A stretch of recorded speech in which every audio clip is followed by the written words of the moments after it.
Conseil a adopté ce jour un rapport relatif à deux décrets. Le premier décret porte sur l'approbation des statuts particuliers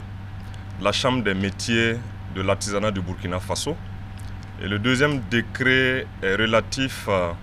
à la dissolution des organes consulaires de la Chambre des métiers et la mise en place d'une délégation consulaire pour assurer les affaires courantes jusqu'aux élections nouvelles d'élits consulaires. Il faut dire que l'adoption de ces deux décrets s'inscrit dans la dynamique de refondation de l'État à travers la reformulation de certains statuts de structures étatiques importantes, stratégiques pour la bonne marche de notre économie. Et leur adoption vient ici permettre à la Chambre des métiers de l'artisanat du Burkina Faso de pouvoir disposer de tous les outils nécessaires pour mener sereinement à bien ses missions. Elles viennent ici préciser le rôle des différents acteurs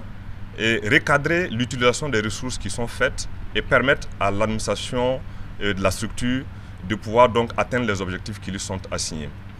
Entre autres innovations qui ont été consacrées à travers l'adoption de ces deux décrets, c'est la suppression de la relation hiérarchique qui existait entre le bureau consulaire et l'administration même de l'entité. En lieu et place de cette relation hiérarchique, il est désormais établi une relation fonctionnelle qui permet donc à l'administration de la Chambre des métiers de l'artisanat et à la Chambre consulaire de pouvoir avoir une relation forte dans le cadre de la mise en œuvre des missions confiées à l'entité. Il y a aussi la mise en place d'une assemblée générale et d'un conseil d'administration au sein desquels vont désormais siéger des représentants de l'administration publique pour assurer le pilotage de la Chambre des métiers de l'artisanat vers des chemins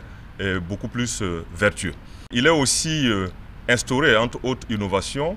un budget qui va permettre de soutenir les activités de l'instance consulaire nouvelle qui sera mise en place dans le cadre de la nouvelle vision incarnée par les plus hautes autorités de notre pays.